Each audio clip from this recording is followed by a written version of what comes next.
Hello and welcome back to the InterDrone Podcast, your 30,000-foot view of the commercial drone industry. My name is CJ Smith, joined today with Mike Peel, chairman of InterDrone. Special guest today, Tony Basile. He is the vice president of operations at the NUIAR Alliance.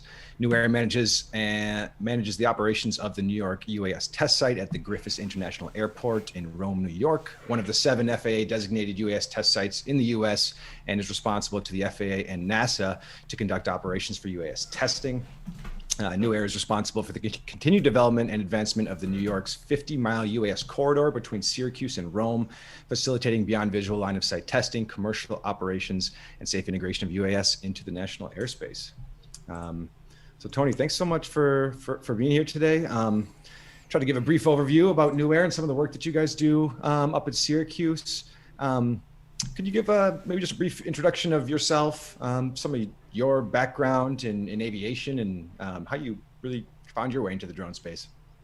Yeah, sure. Thank you for having me.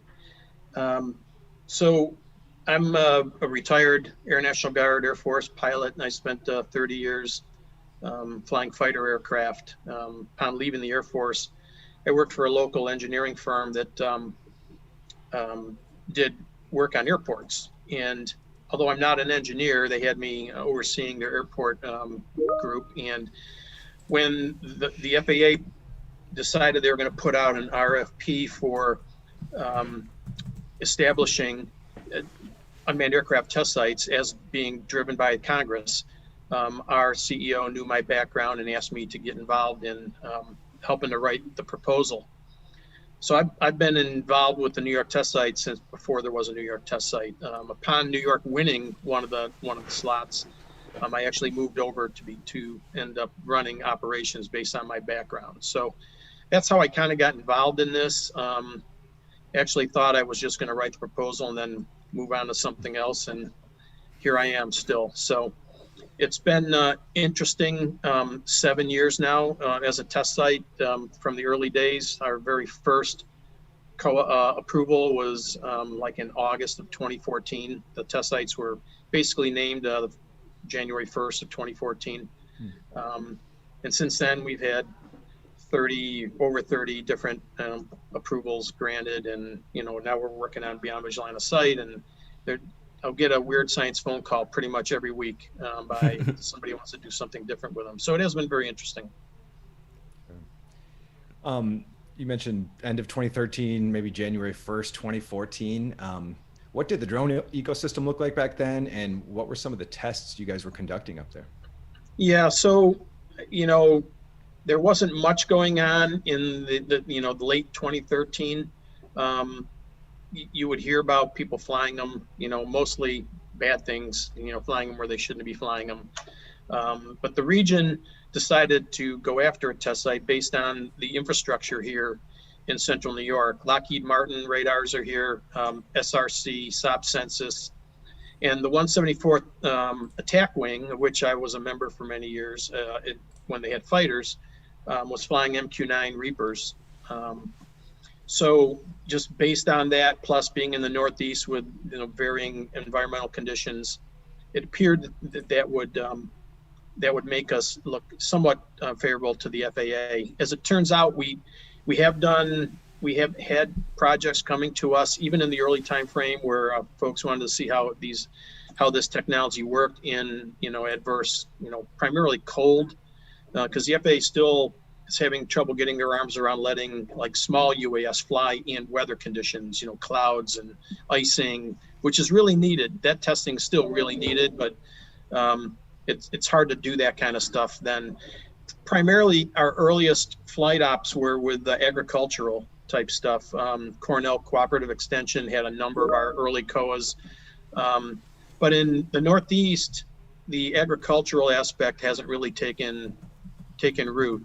What really has taken root is emergency responders. And I helped the New York State Department of Environmental Conservation, the first state agency to be operational, and the state police, and then numerous sheriff's office. That's really where I see most of the focus, at least in this part of the country. Well, really excited to have Tony on today. If you're just tuning into the podcast for the first time, we talk about a couple articles from the past week, and then we'll do a little bit of a deep dive, do an interview with our guest. We are coming to you live right now, so if you're watching this on Twitch, YouTube, or Facebook, please leave a question or a comment, and we will get those answered. Tony, before we dive into these articles, you and I were emailing back and forth and talking about UPP versus IPP. Can you maybe just talk about the two different programs, who's responsible for kind of facilitating them, who's responsible for funding them, and under which directive are each of these respective programs? Just for anybody that may, I know there's so many acronyms in the drone space. Let's just clear it up before we dive in a little bit further. And can you also explain why the UPP is cooler? Well, UPP is cooler because that's what we've been involved in. But good answer. UPP is UAS pilot program, and that's an FAA facilitated and managed program and funded. IPP is integration pilot program, and that was a White House initiative under the Trump administration. And I'm not sure about the funding because we weren't involved in that. We did apply to be one of the participants. We weren't selected. They selected, I believe, 9 entities to be part of that program. UPP has had primarily, that has gone to the test sites, the 7 FAA-designated test sites that are scattered around the country. So there has been FAA funding for UPP. I'm not really sure about IPP. IPP was to run out, in fact, it ran out this fall.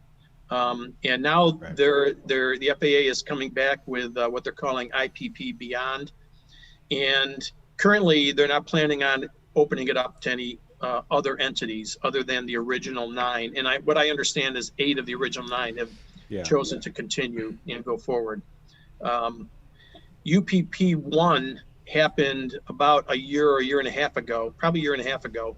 And UPP 2 just concluded, and UPP 2 was awarded to the New York Test Site and the Virginia Test Site. So that's the most complex, biggest project that the New York Test Site has worked. We worked with 4 separate UAS service suppliers, GE Aeros, ANRA, One Sky, and AX Enterprise. And it took between 50 and 60 of us working during a Shakedown 1 period, which was a week of practice in the first week of September. Shakedown 2 was another week in the first week of October. And then the demo actually happened for the FAA and senior FAA officials the first week in November. And we're currently writing the after action report on that right now. I believe we have another week to get that off to the FAA. So that entailed us flying 15 small UAS in a 0.2 square mile area, and a general aviation aircraft. And it demonstrated remote ID, ACAS, which is basically going to be the follow-on to TCAS, so aircraft collision avoidance program, and conformance and non-conformance and flight plans and actual flights. There was a lot going on. CJ, you still there? Yeah, your camera's frozen. Sorry. Little choppy, but you obviously doing a lot of work with UTM, another topic in the industry, BVLOS, and I know you and I were talking a little bit about this earlier, Tony, but LBVLOS, you mentioned yes. We lost your audio. Breaking up a little bit. Okay. I think I'm losing you. Can you now? You guys hear me now? Yep. Yep, I got you now. Yeah, Tony, we're talking about BVLOS and LBVLOS, local BVLOS. Talk about some of the work you guys are doing with regards to BVLOS flights, and then kind of the approach of doing this local BVLOS, kind of building it out kind of step by step, as opposed to creating an umbrella or a blanket approach for the entire airspace. Sure. So, the FAA, as it's taking its incremental steps to approving, the complete integration of UAS into the National Airspace System, BVLOS, beyond visual line of sight flight is really the holy grail that everybody's looking for. Amazon and others who want to deliver or do linear inspection or whatever. The FAA, in trying to get to approvals for that, which basically are going to require standards be developed in areas like night flying, operations over people, detect and avoid, spectrum, all these things still need to be worked before beyond visual line of sight is going to be a routine entity. The FAA has had course corrections in getting to beyond visual line of sight over the last couple of years. The New York test site was granted an 8 mile by 4 mile beyond visual line of sight airspace about a year and a half ago. And since then, New York State has invested in a bunch of radars and other sensors to create a 50-mile corridor between the test site at Griffiss International Airport in Rome and Syracuse. Following the approval of that 8 by 4 mile, I submitted a safety case. It's kind of similar to the smaller airspace, but based on the same instrumentation and different procedures that we would follow to get the 50-mile corridor approved. And it was denied because there's now a new process for evaluating that sort of thing, and more was required of us in answering the safety mitigations. So what we are planning on doing now is submitting a number of other smaller airspaces within that 50-mile footprint of our radars, which are called LBVLOS or local BVLOS airspaces. And as those get approved, we'll submit for others and eventually link it up. But it's part of the incremental mindset that the FAA is holding to make sure that this is done correctly and safely. Somewhat frustrating, but I can see their point, and we're, regardless of whether we can see their point or not, it is what it is. So that's the way we're proceeding. So right. I mean, clearly, when you made the play for the 50 mile right corridor, you at NUAIR felt you could conduct it safely. So there's a lot of work that goes into even, and I've met you guys, you're pretty sure and sharp on almost everything. There's a lot of effort that goes into making sure that you're confident that would be safe. Can you kind of walk us through that process of defining a corridor at that size, and even because I think that'll give us perspective on how tight and safe and secure the local corridors will be. Yeah. So where location. We had cited where we thought the corridor would be. We are the Northeast, although we're not New York City. Syracuse and the surrounding areas, somewhere around 750,000 people with the surrounding areas. The Utica Rome area is probably closer to 100 to 200,000 people, and in between the two is pretty sparsely populated, a large lake, 30 mile by 4 mile lake that part of the corridor was deliberately placed over to keep from flying over busy roads, people's homes, that kind of thing. So that was our mindset going in. Locate it.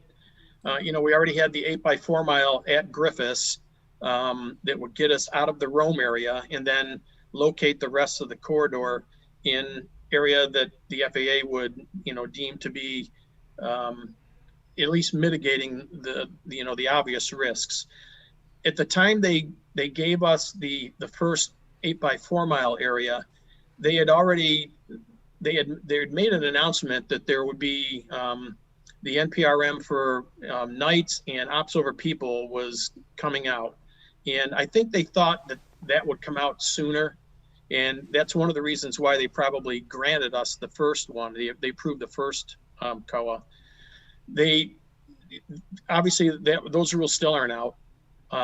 They've rethought how they're going to accept the risk of energy of something falling on a moving car at a certain speed, and falling on somebody's head, whether it's under a parachute or not.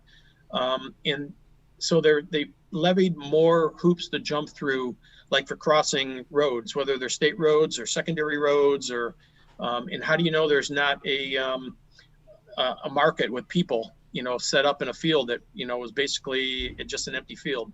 So those are the things that have changed since the approval of our first one that we kind of have to answer, and that's what's driven us to the local area mindset to at least get started. I mean, it's a lot of hard work that goes into all of this. How big is the team that's working up at NUIAR? And there's other partners, right? That's kind of also part of the process, is kind of herding the cats. Yeah. So the test site is, we call it the three-legged stool. The original partner is Oneida County, who owns the test site. NUIAR, who manages it and operates it, and then AX Enterprise, who's our technical expertise. They built our ops center, designed, built, and operate our ops center, and most of the other technical stuff that we do. Did the fusing of the radars and the other sensors that comprise what's going to be the corridor. And on top of them, through UPP now we have a number of USS teammates that we're working with that I mentioned, and we've worked with operators, professional operators such as Drone Ups and Measure and others. So the team keeps getting bigger and bigger, and we are, even to get to these local areas, we've been doing extensive flight validations against the radar with both small UAS and general aviation aircraft, because that's really what the FAA's concern is can we, what's the risk of us seeing or hitting, a general aviation aircraft. So we've done various flights with our pilots flying general aviation aircraft at various altitudes, and you're right, it's a ton of work, it's a ton of expense, but it needs to be done. I mean, location, like you said, you guys really are well suited with assets available that maybe other test sites wouldn't. It's also, can you kind of briefly give the history of Griffiss Airport? Because I find that interesting, and I think that kind of plays into kind of a theme of rebirth for even the Syracuse area, and how important these drone and UTM projects are. Yeah, so New York is really the only airport-centric test site. I mean, we do most of our work at a towered airport, Class D airspace, FAA contract tower. And Griffis is a former Air Force base, had B-52s and tankers back until the mid-90s. So we have a longer than 2-mile runway at Griffis, 1,600 acres of land that we have carved up into zones that we can fly even with manned traffic in the pattern. And we've been doing that since 2014. So that facility really has enabled us to do everything from, small quadcopters up to, twin engine general aviation aircraft unmanned. So that has been basically our keystone, is the facility at Griffis. That's where the first radar was placed. And we have gone west from there to set up the rest of this corridor to move forward with establishing a 50-mile area where you could do research and development and commercial operations at some point.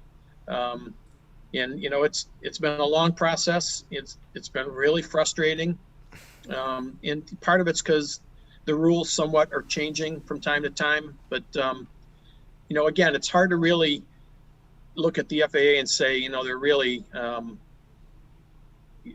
requiring more than what's required, because we really do have a very safe air traffic management system, and how we integrate these things into the national airspace is really important, and we really need to get it done right. So we're swallowing our tongue and doing, jumping through the hoops that are being required of us. And, eventually we'll get there. I think people underestimate how safe it is, right? There's the kind of common knowledge that being in a plane is safer than being in a car, but nobody instinctually even believes that when they hear it. But it's actually statistically true. Yep. And actually, most of the accidents happen while taxiing, right? Maybe I'm getting that wrong. You would probably know better than me, but anecdotally, no, that's absolutely true. When I was working at this engineering firm, they had a policy of 2 pilots and 2 engines on any, company business. And, I showed up there having flown for my whole career, and I did a business case where I looked at the fatal mishaps for a whole year in general aviation aircraft versus the fatal mishaps in the local highways just in our one county. Right. And there were more fatal mishaps in Onondaga County than there were nationally in general aviation aircraft for a whole year. Wow. So it is absolutely statistically true that it's safer, at least statistically safer. So, but there's also that segment in, I don't have actual numbers. It appears to me that it's, 80 to 90% of those in this industry now who are flying, especially primarily the smalls, who don't have aviation background. And so they are overestimating the safety of these things. And they're doing things whether they don't know any better or don't care, flying them where they shouldn't be flying them in a way that they shouldn't be flying them. And, one of the articles I'm sure we'll probably talk about kind of talks to that, but that's not the only article. I mean, these things it's happening all the time. I was flying an Albany aircraft, in a general aviation aircraft, last summer, and had one fly under my wing by about 50 feet. I was at 2,000 feet in the air. There's no way a small should be flying at 2,000 feet, right. Which would have been about 1,500 feet above the ground. I reported it to Albany Tower, but there's really nothing much you can do. Mm-hmm. Do you guys still have my audio? Yeah, we still have your audio. Okay. But before you talk, though, I want to remind the people in the chat, because there's more than a dozen of you, that you can ask Tony a question. Don't be afraid. It's not often you get access to somebody of his pedigree. Right. But yeah, I want to use this opportunity to take that segue, Tony. Let's talk about this. So I think we spoke about it on this podcast, Mike, but a man was flying his consumer drone, crashed it into an LAPD helicopter earlier this year. He has now been arrested by FBI special agents, charges of recklessly flying a drone. The pilot of the helicopter was forced to make an emergency landing. The 22-year-old drone pilot told police he just wanted to, quote, see what was going on. And, candidly, I believe he had no malicious intent, but, this is obviously something that could have been, really a big issue. And he says if convicted, he faces a statutory maximum sentence of 1 year in federal prison. So for either of you guys, I just, as we start to integrate more unmanned systems and unmanned vehicles into our airspace, we're undoubtedly going to see more situations like this occur.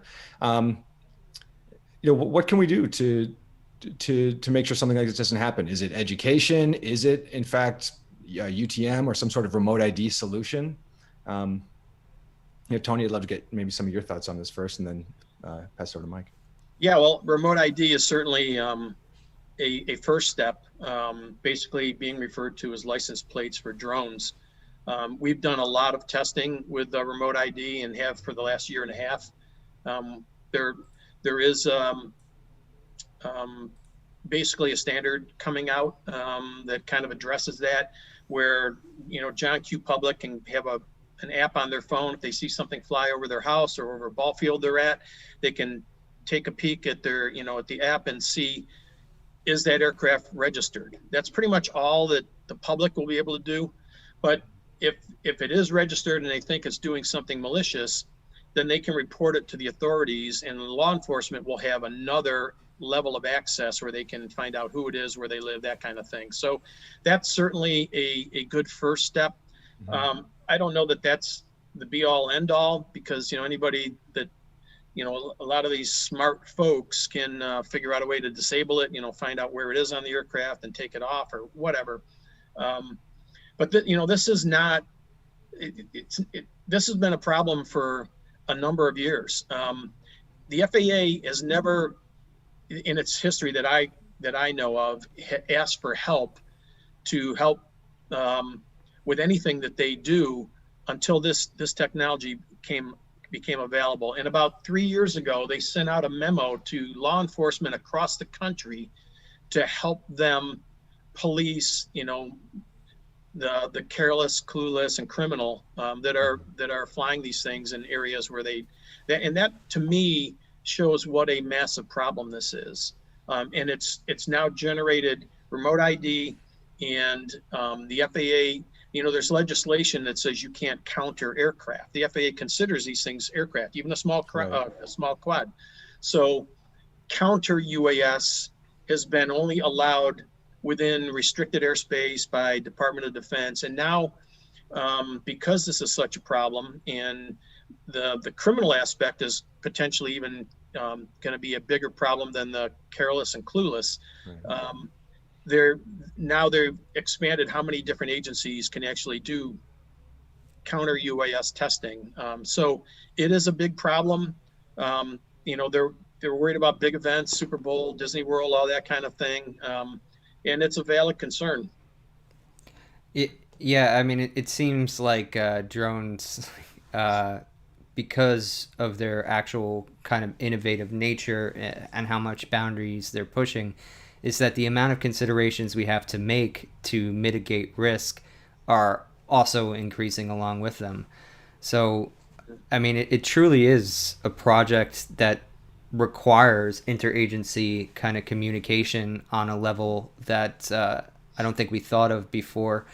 And if you were looking at the early kind of commercial operators, or even the commercial firms or the firms building commercial products, I don't think this was on their radar that they would have to consider that these things be misused in a malicious manner. I think it was on everybody's radar, though, on some level, whether they wanted to willfully ignore it or not, that the ease of use would create a scale of kind of situations where a problem could go awry, right? But I'm kind of surprised that we actually didn't get to this moment sooner, or that we're not seeing more of these moments in general, given the kind of recklessness that we see out in the field. Do you have any insights as to why, or is it just maybe they're happening and we're not noticing them? Well, I think part of it's technology didn't allow it earlier. Remote ID, and the fact that the FAA now requires, everybody to register these things. Again, does that mean everybody's going to? No, not necessarily. But part of the technology that how they caught this guy was there were pictures on. I think it was registered, and there were pictures on it, so they knew what he looked like. And I'm not necessarily advocating for public hangings, but more of this needs to happen so that folks that just don't get why it's not smart to fly one of these things near an airport or wherever, the more of these that, now with remote ID, the law enforcement being able to find out who that person is, if they can get their hands on, the information of where that aircraft was and who it was flying. That it needs to be that word needs to get out publicly so that people are more careful. I think a lot of what's happening is just people aren't careful. They just don't get it. They're, like I said, they're not aviation based, so they don't understand all the implications of things that they're doing. Right. Yeah, and ultimately, their lack of knowledge or care in investing in understanding what they're doing. It affects operators and the FAA's kind of perspective on how quickly we could advance things. So operators in the commercial space being able to build the operations that they want and know that they're capable of running safely. Yeah, and one more thing that we need, this is my personal opinion, is we need the next big thing. Drones were the next big thing, 10 years ago or whenever they started, and everybody has to have one. I believe when the next big thing shows up, whatever that happens to be, a lot of these things will be put on the shelf, and part of this problem will go away. Commercial applications still going to continue to rise, but I believe that folks that are, getting one of these things, for Christmas or whatever, Bobby out in his backyard, not knowing how to set up a loss link procedure. I'm hopeful that when the next big thing arrives, that, some of these things will get parked on the shelf, and, at least that percentage will go away.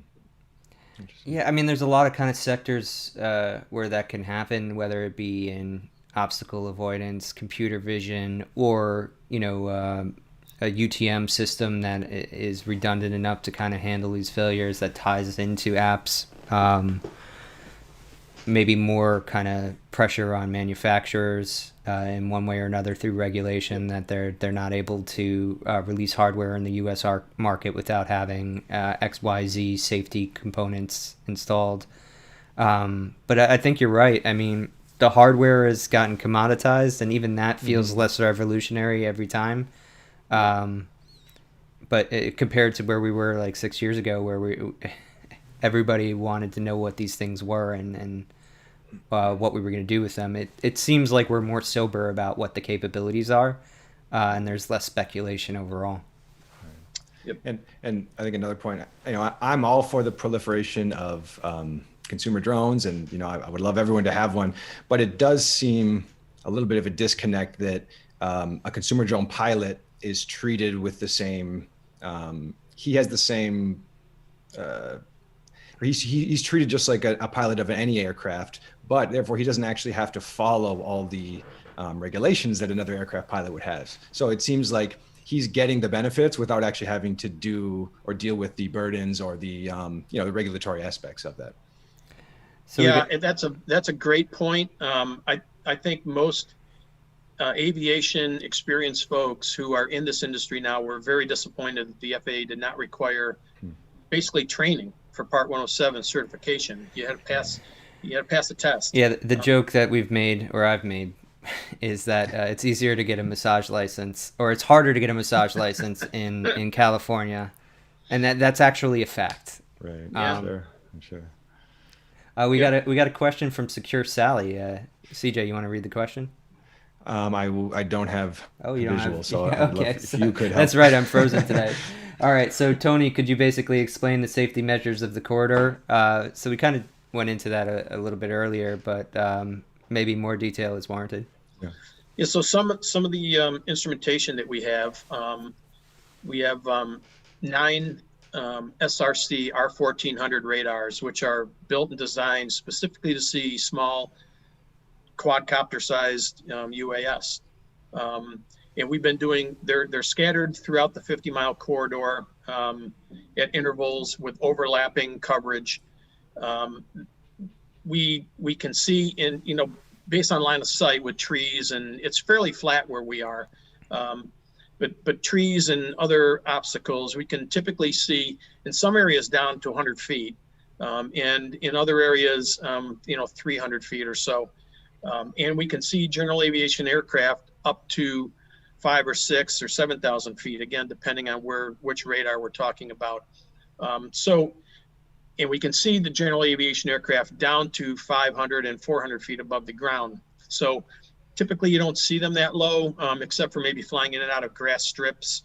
But that's the bulk of our instrumentation. We also have SOB-Census wide area multilateration sensors, which basically interrogate for ADS-B, MODES and MODES transponder and ADS-B returns.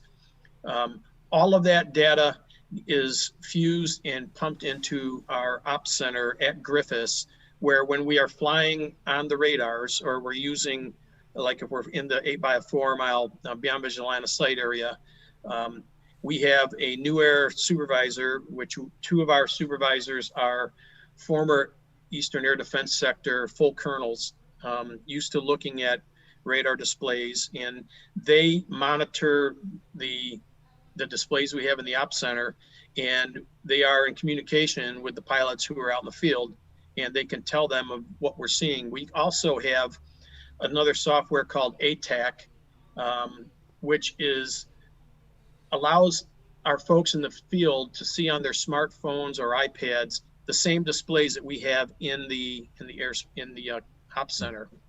So everybody is seeing the same picture, and we have somebody in the op center basically alerting them to take a look at that if the need arises. So that's in kind of the big view of how we conduct operations, and what the instrumentation is that allows it.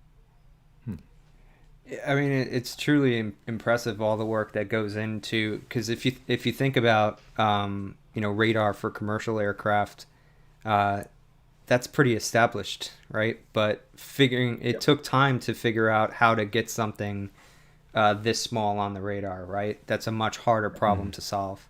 It is, and there's an expense to that too. That's we kind of talked about this prior also. Because of the ability to see the small aircraft and the frequency ranges that they're using, we're unable currently to get the FAA certification, Part 87 certification on these radars, which allows for radio navigation. So if our pilot in the field sees on their iPad that there's traffic, right now the only options they have is to land the aircraft where it is immediately, or return it to its takeoff location to get out of the way. We can't continue, like if it's a power line linear inspection, we can't continue and just navigate around the aircraft. You cannot use it for providing vectors. But that's, that was one of the gives and takes. To get certified Part 87 radars is probably 4 or 5 times the expense of the system that we have. And the system that we have, costs the state $20 million or more to install. So all you need is another 80 million or so? Is that what you're telling me? We'll put a donation button in the bottom right corner of this. Whatever the bake sale. Yeah. Guys, I want to talk about the second article. There's a video, and we'll put the link in the description of this podcast, but claiming that it's the world's first nighttime drone delivery from shore to ship.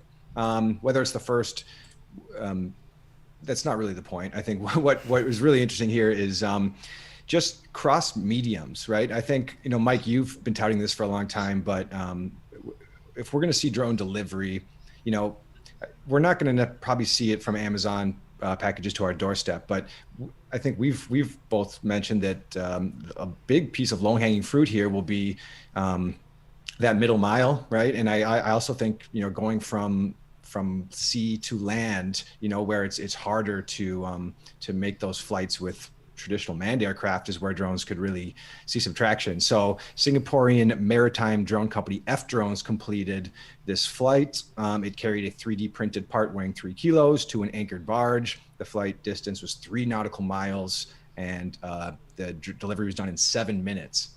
So that's pretty quick when you think about it. What are some of your guys' thoughts on kind of these middle mile drone deliveries, and especially in whether it's a port or some type of facility like that? Is this where we'll start to see drone deliveries really kind of become more mainstream? Well, I think they're the first step to them becoming more mainstream. I think it's easier to prove ROI to investors. It's easier to prove the use case. In this one, I don't know. Safer. Well, yeah, I mean, sometimes it's easier to make the case that, all right, there's no humans underneath us, so that eliminates a lot of the risk right here. I'm excited to see more of this, and I think when this becomes more commonplace, that only increases the data sets that we can then use to prove a case for an eventual factory or warehouse to doorstep delivery.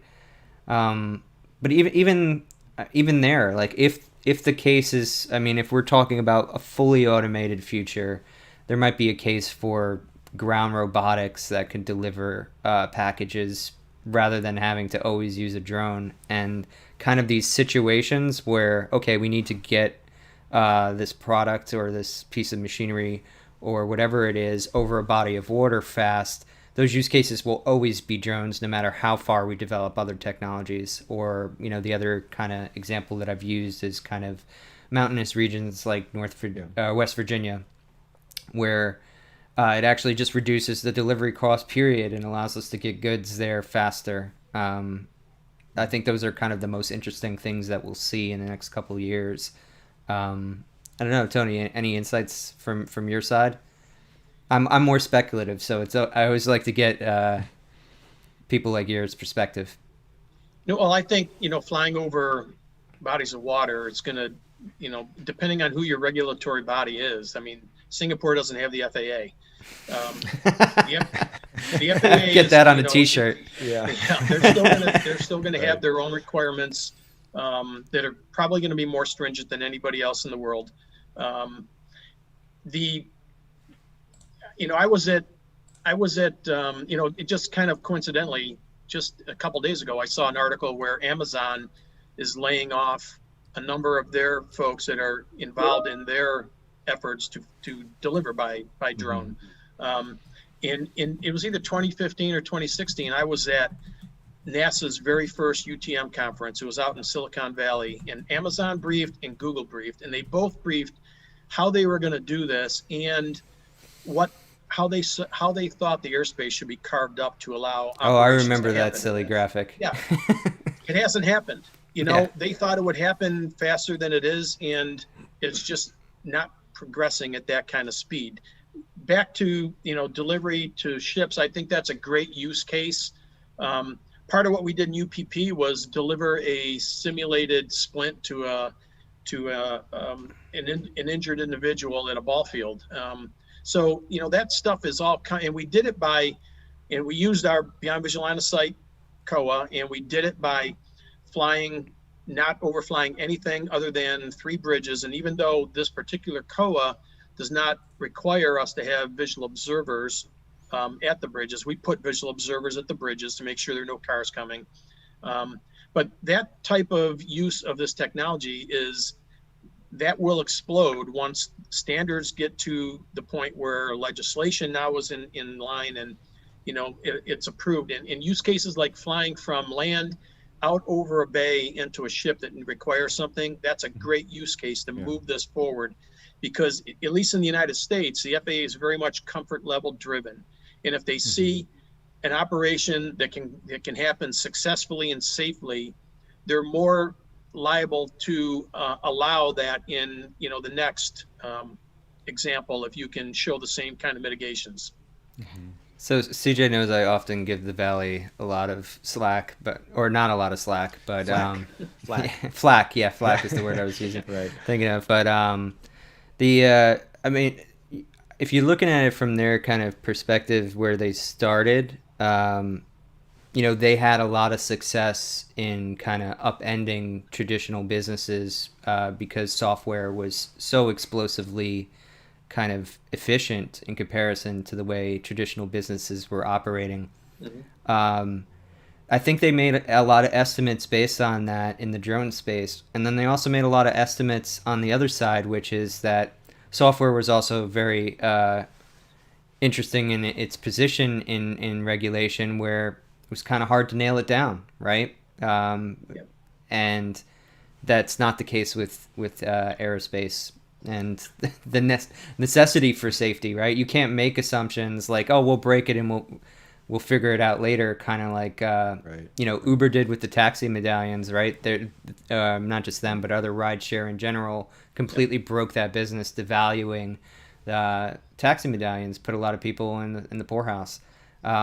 We can't have situations like that where we're upending traditional aviation businesses that actually keep the skies safe, period.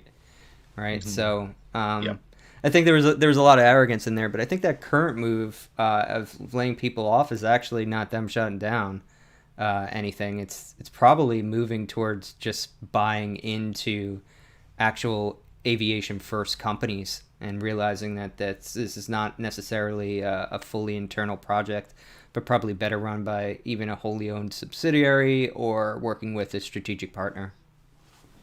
Yeah, absolutely agree. I think the cases, that you mentioned of, older business practices being overcome by the software, Uber and the medallion issue.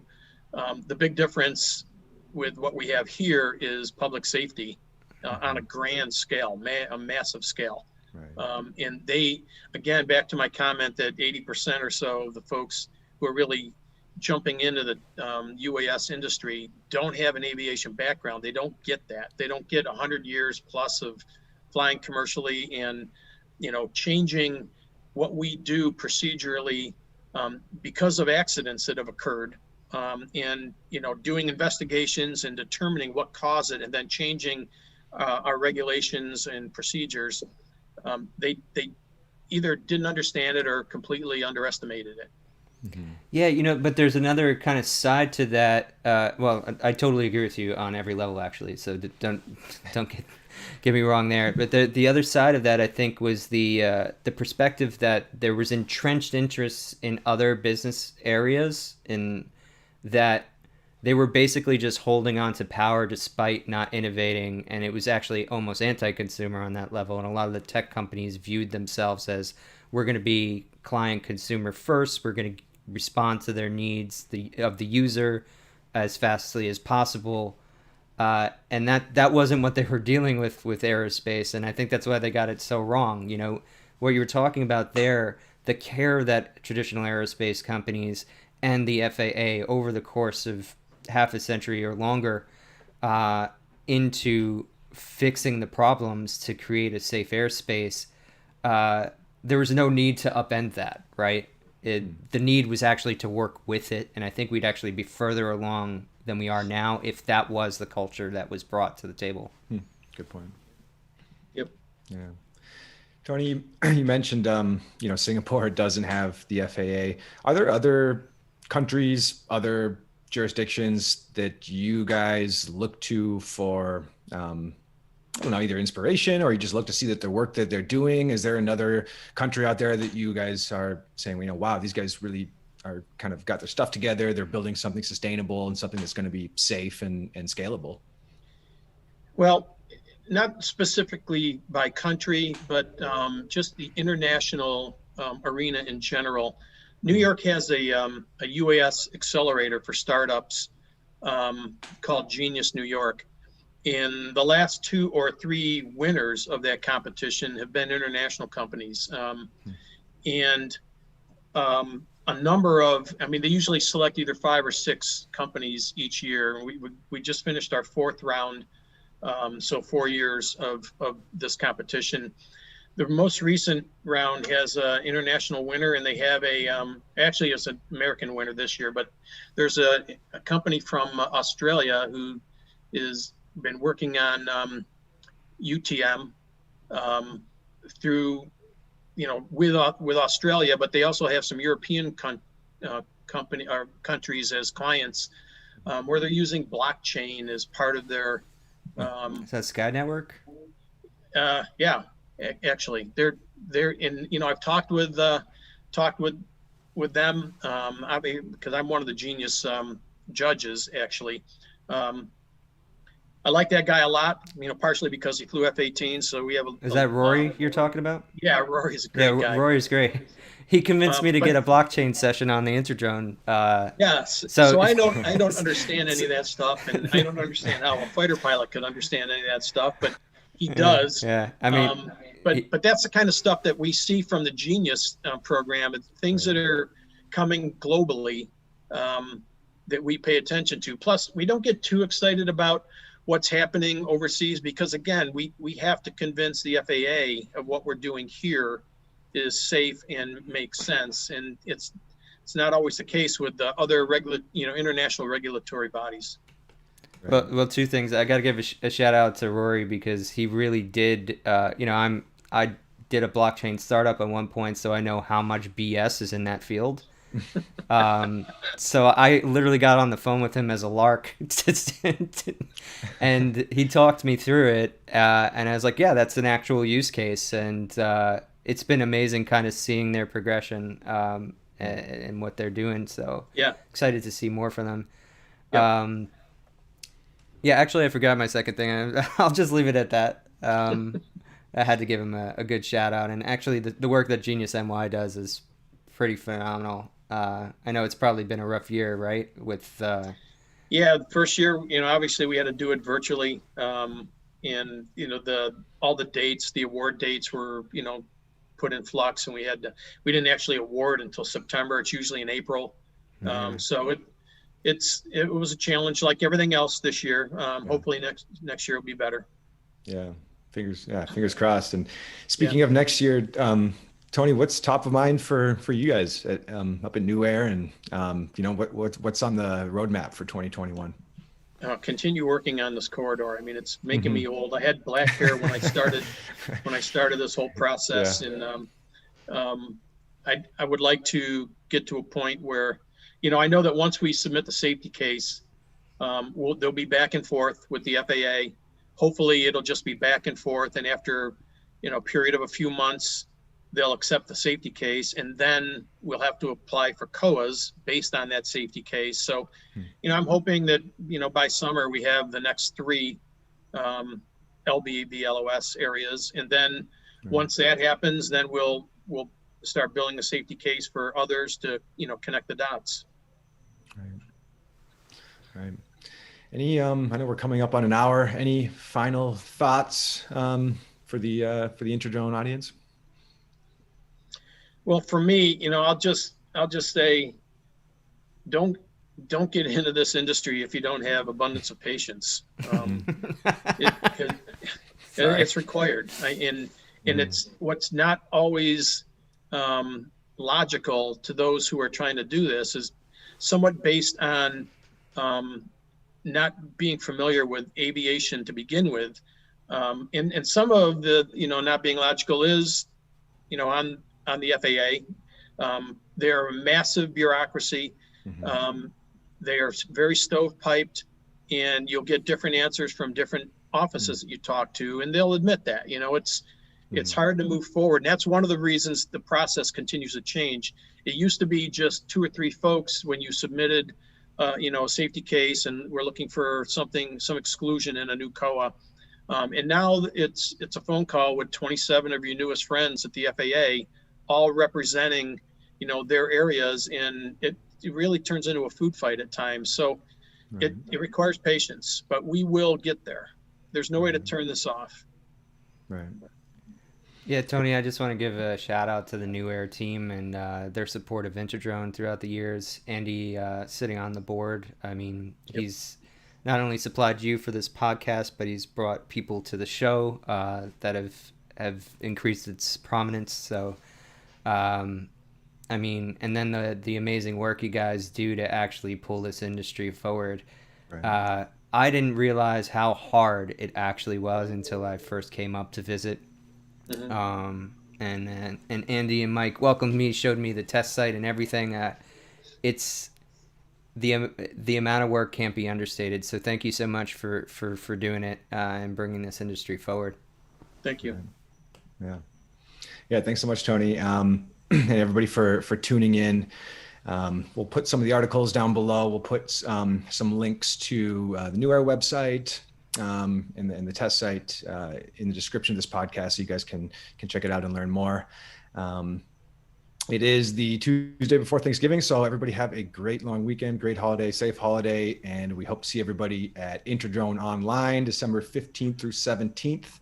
We'll put a link in the description of the podcast for that as well. So thanks again, Tony, for joining us, and everybody have a great rest of your week. My pleasure. Take care, guys.